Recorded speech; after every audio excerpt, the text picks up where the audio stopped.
नमस्कार दोस्तों, आपका स्वागत है अपने YouTube चैनल अभिनव स्टडी पॉइंट में। आज हम फिजिक्स न्यूमेरिकल को बताने वाले हैं और इसके बाद हम केमिस्ट्री का न्यूमेरिकल अर्थात जितने भी न्यूमेरिकल से संबंधित क्वेश्चन होंगे उसको हम बारी बारी से सभी को टॉपिक बाय टॉपिक देखेंगे।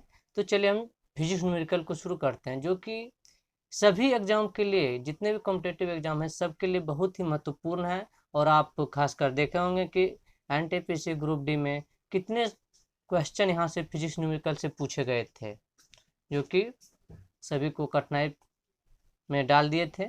तो हम आने वाले एग्जामों को ध्यान में रखते हुए अभी से ही तैयारी करेंगे और फिजिक्स से न्यूमेरिकल से संबंधित जितने भी प्रश्न होंगे उसको हम आसानी से सॉल्व कर लेंगे। तो चलिए हम शुरू करते हैं।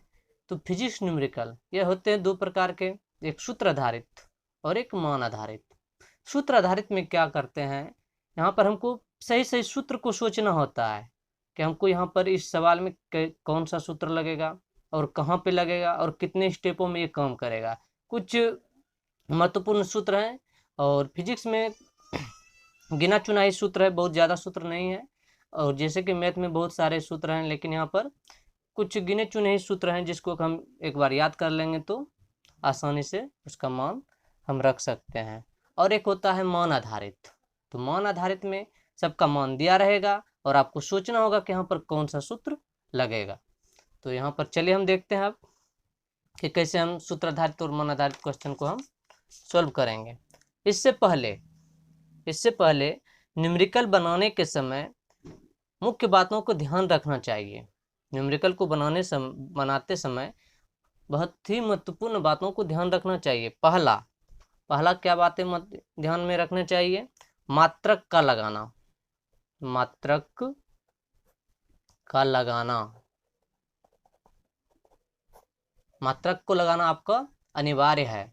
यदि आप मात्रक नहीं लगाते हैं तो आपका आंसर गलत हो सकता है।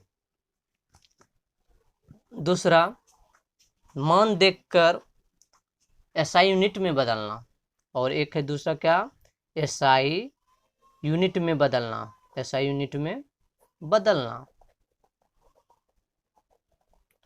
तीसरा जो इम्पोर्टेंट है, सूत्र में मान बैठाना। सूत्र में मान बैठाना। अब सूत्र हम जानते हैं और मान ही बैठाने नहीं जानते हैं तो फिर वो भी सवाल नहीं हम बना सकते हैं। तो क्या क्या हमको सही सही सोचना है। पहला, मात्रक को लगाना। मात्रक लगाना हम नहीं भूलेंगे और उसको SI यूनिट में हम भी कन्वर्ट करना नहीं भूलेंगे। उसके बाद हम सूत्र में मान बैठाना नहीं भूलेंगे। सूत्र में मान बैठाना हम नहीं भूलेंगे।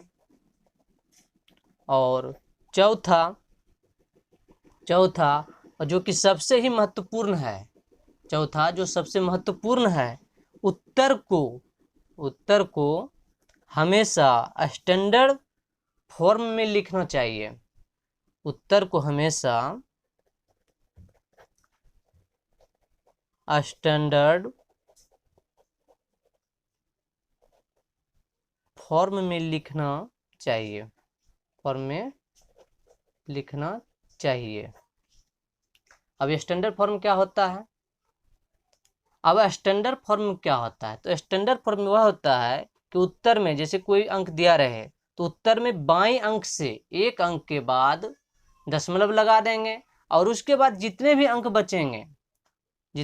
बचेंगे गुना के रूप में उधर हम लिख देंगे। जैसे मान लेते हैं मेरा आंसर आया 32 जीरो यानी 10 पर पावर 4। इसको हमको स्टैंडर्ड यूनिट में बदलना है। तो कैसे हम लिखेंगे इसको स्टैंडर्ड में? आप सब चीज़ का आंसर निकाल लिए, क्वेश्चन बना लिए और आपका आंसर ये आया, और लेकिन ऑप्शन में ये ऑप्शन नहीं है और आंसर जो दिया हुआ है स्टैंडर्ड फॉर्म में दिया हुआ है। तो इसके बनाने के बाद भी यदि आप स्टैंडर्ड फॉर्म में आंसर नहीं बदलना जानते हैं तो फिर आपका गलत हो सकता है। तो कैसे हम इसको चेंज करेंगे? तो चलिए हम बताते हैं इसको कैसे चेंज करेंगे। बाएं अंक से एक अंक के बाद दशमलव बैठा देंगे, अर्थात 3.20 × 10 × 10 पर पावर 4 ये हम लिख सकते हैं। लेकिन अब इसको हम कैसे लिखेंगे?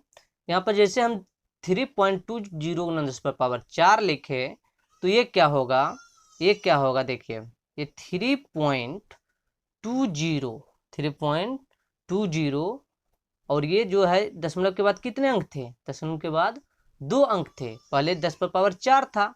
तो अब ये देखिए 3.20 10 पर पावर 4 ये आंसर नहीं होगा, बल्कि आंसर होगा 3.20 और इसके बाद 2 अंक है, तो इधर 10 पर पावर 4 था तो इधर हो जाएगा 10 पर पावर 2 अंक आके जुट जाएगा। जितने भी अंक रहेगा 3 रहेगा तो 3 जुटेगा, 4 रहेगा तो 4 जुटेगा, यानी कि जितना अंक रहेगा दशमलव के बाद उतना अंक आके गुना में जुट जाएगा। तो कितना हो जाएगा, 10 पर पावर 4 पहले से था और ये 2 अंक 10 पर पावर 6।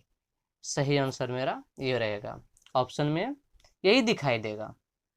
तो कितना रहेगा 3.20 गुना 10 पर पावर 6। चलिए हम एक और बता देते हैं स्टैंडर्ड यूनिट में चेंज करने के लिए, और देखिएगा कैसे स्टैंडर्ड यूनिट में हम चेंज करते हैं। जैसे मान लीजिए 3265 गुना 10 पर पावर 9 है, तो इसको स्टैंडर्ड यूनिट में हम बदलेंगे तो क्या लिखेंगे, तो इसको हम स्टैंडर्ड यूनिट में बदलेंगे तो 3 पॉइंट, आपको क्या बताएं, बाएं अंक तो इधर हुआ और इधर क्या हो गया, दाएं अंक हो गया। बाएं अंक से पहले अंक के बाद दशमलव बैठाएंगे तो 3.265 गुना 10⁻9, ये तो 9 था ही, और लेकिन दशमलव के बाद कितने अंक है, तो दशमलव के बाद ये 1 2 3 अंक है, तो 9 में 3 जोड़ देंगे तो कितना हो जाएगा 10 पर पावर 12। चलिए अभी भी नहीं समझे तो एक और बता देते हैं स्टैंडर्ड फॉर्म में हमको, और ये बहुत ही महत्वपूर्ण है। आप बहुत जगह मैथ में भी देखे होंगे स्टैंडर्ड फॉर्म में आंसर दिया रहता है न्यूमेरिकल में, और केमिस्ट्री फिजिक्स दोनों जगह एक काम करेगा स्टैंडर्ड फॉर्म। इसलिए आप आंसर निकालने के बाद भी यदि स्टैंडर्ड फॉर्म में आंसर नहीं जानते हैं बदलने के लिए तो आप बैठे रह जाएंगे, आपका कोई फायदा नहीं, टाइम भी बर्बाद होगा और आपको नंबर भी नहीं मिलेगा। तो चलिए एक और हम बता देते हैं कि स्टैंडर्ड में हम कैसे चेंज करते हैं लास्ट। तो इसको हम लिखते हैं जैसे 25 गुना 10 पर पावर 4 है, तो इसको हम स्टैंडर्ड में क्या लिखेंगे, जल्दी से बताइए। तो इसको हम लिखेंगे 2.5 गुना 10⁻5, आंसर हो गया मेरा। ये सभी क्या हो गया स्टैंडर्ड यूनिट। तो स्टैंडर्ड यूनिट करने का मतलब कि बाएं ओर से एक अंक के बाद दशमलव बैठा देंगे और जितना अंक बचेगा गुना में 10 पर पावर जितना रहेगा उतना हम जोड़ देंगे, तो क्या आ जाएगा मेरा स्टैंडर्ड यूनिट में आ जाएगा। तो चलिए हम अब आगे देखते हैं। तो चलिए हम संवेग के बारे में जानते हैं कि संवेग क्या है। संवेग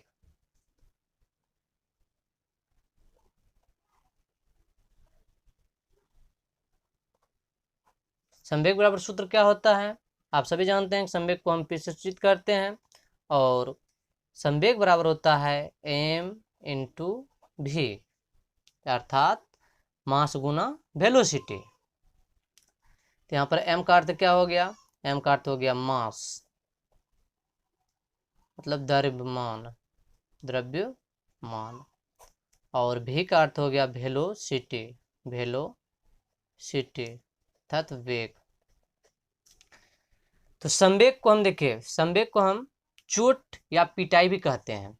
चोट या पिटाई, चोट या पिटाई तो आप समझते ही होंगे।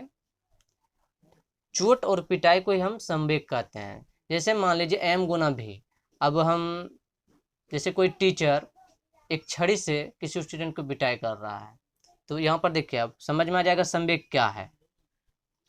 संवेग या कोई किसी स्टूडेंट को बोला कि आप छड़ी लाओ, छड़ी हम लाए, यदि पतली छड़ी है और हम धीरे धीरे मारेंगे तो चोट कम लगेगा, लेकिन पतली छड़ी है और छड़ी मतलब क्या हो गया द्रव्यमान यहाँ पर, और वेग, और उसे हम ज्यादा जोर से मारेंगे तो चोट ज्यादा लगेगा। तो कहने का मतलब हो गया संवेग द्रव्यमान और वेग के गुणनफल पर निर्भर करता है, द्रव्यमान के और वेग के गुणनफल पर निर्भर करता है। अर्थात पतली छड़ी रहे लेकिन वेग ज्यादा देंगे तो चोट ज्यादा लगेगा, और मोटी छड़ी रहे वेग कम देंगे तो चोट कम लगेगा।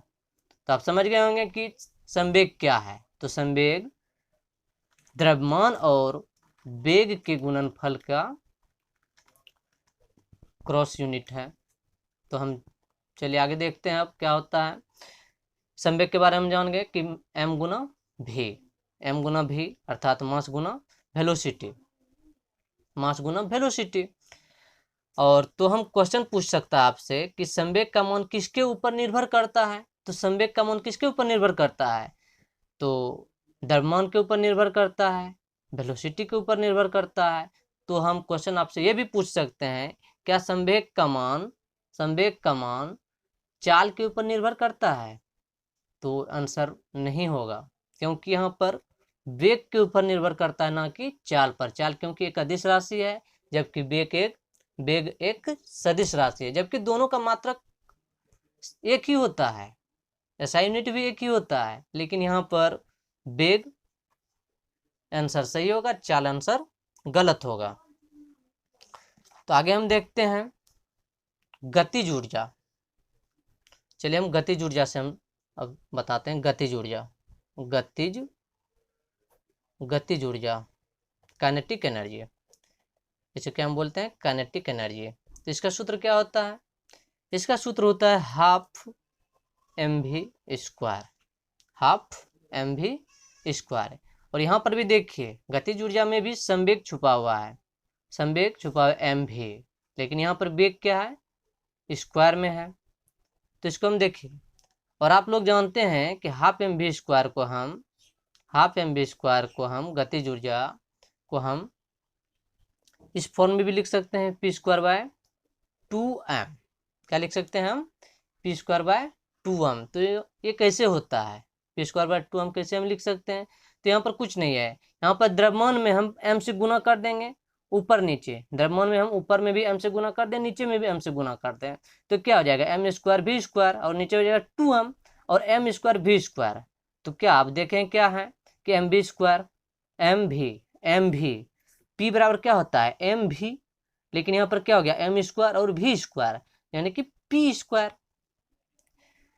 नहीं समझे, जैसे काइनेटिक एनर्जी बराबर था half mv square, kinetic energy बराबर हाफ mv स्क्वायर। तो यहाँ पर हाफ mv स्क्वायर यानी कि द्रव्यमान में यदि हम अपने मन से ऊपर नीचे m से गुना कर दें, ऊपर में भी m से गुना, नीचे में भी m से गुना, तो क्या हो जाएगा m स्क्वायर और ये हो जाएगा v square, m square v square, और नीचे होगा 2m। और आप जानते हैं कि p बराबर होता है mv, p बराबर mv, और यहाँ पर स्क्वायर दोनों में हो गया तो p भी स्क्वायर हो जाएगा ना। तो इसलिए हम इसके बदले में लिखते हैं, इसके बदले लिखते हैं हम p स्क्वायर बाय 2m। तो समझ गए होंगे कि p स्क्वायर बाय 2m कैसे होता है। तो कुछ नहीं करना है, इसे हम m से गुना कर देंगे और जो मेरा मान आएगा क्या आ जाएगा, p स्क्वायर बाय 2m। इस तरह से आपको याद हो जाएगा, और रटना नहीं है, आपको समझना है कि कैसे होता है। काइनेटिक एनर्जी बराबर हाफ mv स्क्वायर या p स्क्वायर बाय 2m।